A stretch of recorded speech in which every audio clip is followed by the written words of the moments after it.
Student learner YouTube চ্যানেলে তোমাদের সকলকে স্বাগত জানাই। আজ আমাদের আলোচ্য বিষয় পঞ্চম শ্রেণীর ইংরেজি বিষয়ের সেকেন্ড ইউনিট টেস্ট অর্থাৎ দ্বিতীয় পর্যায়ক্রমিক মূল্যায়নের একটা উত্তর সহ নমুনা প্রশ্নপত্র নিয়ে। ফুল মার্কস তোমাদের থাকবে 20, সময় থাকবে 40 মিনিট। প্রশ্নপত্রটা তোমাদের সেট নাম্বার 6। সরাসরি স্ক্রিনে তোমরা উত্তর সহ নমুনা প্রশ্নপত্রটা দেখতে পাচ্ছ। 1. Read the following passage and answer the question given below.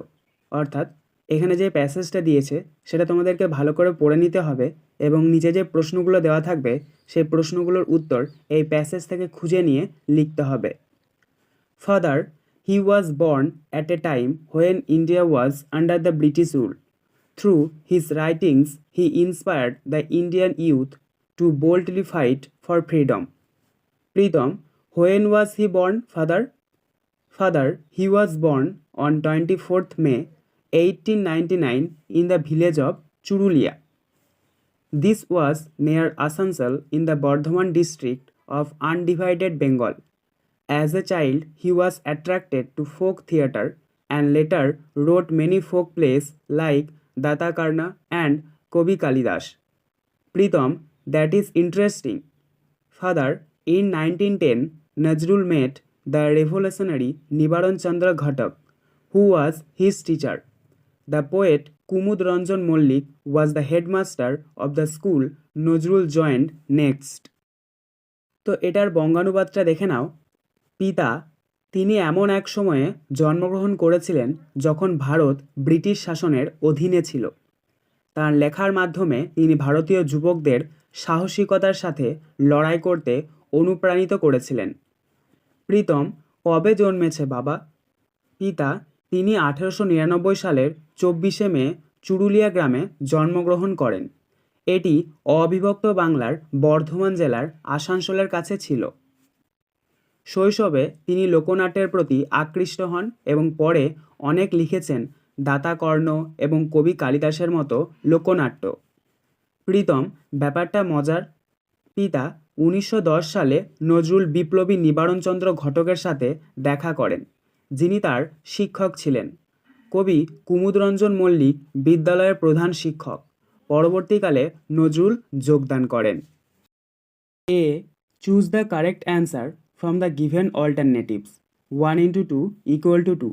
অর্থাৎ এখানে তোমাদেরকে সঠিক উত্তরটা নির্বাচন করে লিখতে হবে। A, Kazi Nazrul Islam was born in the village of Bardhaman, Asansol, Churulia, Benaras. এখানে সঠিক উত্তর হবে চুরুলিয়া। অর্থাৎ কাজী নজরুল ইসলাম চুরুলিয়া গ্রামে জন্মগ্রহণ করেছিলেন। B, when Nazrul Islam was a child he was attracted to folk song, folk literature, folk theatre, folk dance. এখানে সঠিক উত্তর হবে ফোক থিয়েটার। অর্থাৎ শৈশবে কাজী নজরুল ইসলামের লোকনাট্যের প্রতি আকর্ষণ ছিল। B, complete the following sentence with information from the text 1:2 = 2। অর্থাৎ এখানে যে শূন্যস্থানগুলো দেওয়া হয়েছে সেগুলো তোমাদেরকে ওই প্যাসেজ থেকে খুঁজে নিয়ে লিখতে হবে। A, Nazrul inspired the Indian youth to dash. তো এখানে আমরা প্রথম শূন্যস্থানে বসাবো বোল্ডলি ফাইট ফর ফ্রিডম। অর্থাৎ নজরুলের লেখার মাধ্যমে তিনি ভারতীয় যুবকদের সাহসিকতার সাথে লড়াই করতে অনুপ্রাণিত করেছিলেন। B, Nibaranchandra Ghatak was dash. অর্থাৎ নিবারণচন্দ্র ঘটক কে ছিলেন? তো আমরা এখানে দ্বিতীয় শূন্যস্থানে বসাবো revolutionary and Nazrul school teacher. অর্থাৎ নিবারণচন্দ্র ঘটক ছিলেন বিপ্লবী এবং নজরুলের স্কুল শিক্ষক। C, answer the following question 1:2 = 2। A, who was Kumud Ranjan Mallick. অর্থাৎ কুমুদ রঞ্জন মল্লিক কে ছিলেন? Answer, Kumud Ranjan Mallick was the headmaster of the school Nazrul joined next. অর্থাৎ কুমুদ রঞ্জন মল্লিক ছিলেন নজরুলের স্কুলের headmaster. B, name 2 folk plays written by Kazi Nazrul Islam. অর্থাৎ কাজী নজরুল ইসলাম রচিত দুটি লোকনাট্যের নাম লেখো। অ্যান্সার, দাতাকর্ণ অ্যান্ড কবি কালিদাস। অবশ্যই বইয়ের নামগুলো সিঙ্গেল কোটের মধ্যে রাখবে। 2.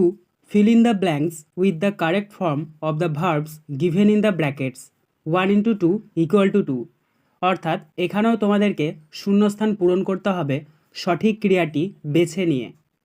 এ they dash drink or drank tea yesterday. তো এখানে সঠিক উত্তরটা হবে ড্রাঙ্ক, অর্থাৎ তারা গতকাল চা পান করেছিল। B we dash go or went to school every day by bus. তো এখানে সঠিক উত্তরটা হবে গো, অর্থাৎ আমরা প্রতিদিন বাসে করে স্কুলে যাই। 3. Underline the adverb in the following sentence 1 into 3 equal to 3। অর্থাৎ নিচে তোমাদের কতগুলো বাক্য দিয়ে দেওয়া হয়েছে, সেই বাক্যগুলোর মধ্যে অ্যাডভার্ব বা ক্রিয়া বিশেষণের নিচে দাগ দিতে হবে। A he will watch a play tomorrow. এই বাক্যটির মধ্যে অ্যাডভার্বটি হচ্ছে টুমরো, তাই আমরা টুমরোর নিচে দাগ দেবো। B the train moved slowly out of the station. এই বাক্যটির মধ্যে অ্যাডভার্বটি হচ্ছে স্লোলি, তাই আমরা এখানে স্লোলির নিচে দাগ দেবো। C come here. এই বাক্যটির মধ্যে অ্যাডভার্বটি হচ্ছে হেয়ার, তাই আমরা এখানে হেয়ারের নিচে দাগ দেবো। 4. Write the opposite of the following words 1 into 3 equal to 3। অর্থাৎ নিচে যে সমস্ত শব্দগুলো দেওয়া রয়েছে সেগুলোর অপোজিট বা বিপরীতার্থক শব্দ তোমাদেরকে লিখতে হবে। তো এ স্মল, স্মল শব্দের অর্থ হচ্ছে ছোট, তো এটার অপোজিট ওয়ার্ডস হবে বিগ, অর্থাৎ বড়। বি কিওরলি, কিওরলি শব্দের অর্থ হচ্ছে একে বেঁকে চলা, তো এটার বিপরীতার্থক শব্দ হবে স্ট্রেট, অর্থাৎ সোজা। সি ইজি, ইজি শব্দের অর্থ হচ্ছে সহজ, তো এটার বিপরীতার্থক বা অপোজিট ওয়ার্ডস হবে হার্ড, অর্থাৎ কঠিন। 5. Right 5 sentence about my village.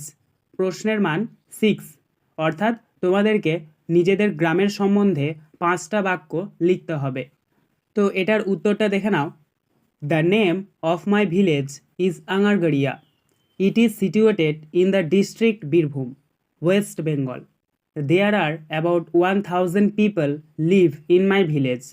All the villagers are very cordial and supportive. Most of the villagers are farmers. There is a primary school, a healthcare center, and a post office in my village. I love my village very much. আজকের আলোচনা পর্বটি এখানেই শেষ হলো। আশা করি ভিডিওটি তোমাদের ভালো লেগেছে। যদি ভালো লাগে একটা করে লাইক করে দিও। সবশেষে তোমাদের কাছে একটাই অনুরোধ, যারা এখনও পর্যন্ত আমাদের চ্যানেলটিকে সাবস্ক্রাইব করে উঠতে পারোনি তারা চ্যানেলটিকে সাবস্ক্রাইব করে পাশে থাকা নোটিফিকেশন বেলকে অল প্রেস করে নিও এই ধরনের নতুন নতুন ভিডিও পাওয়ার জন্য। ধন্যবাদ।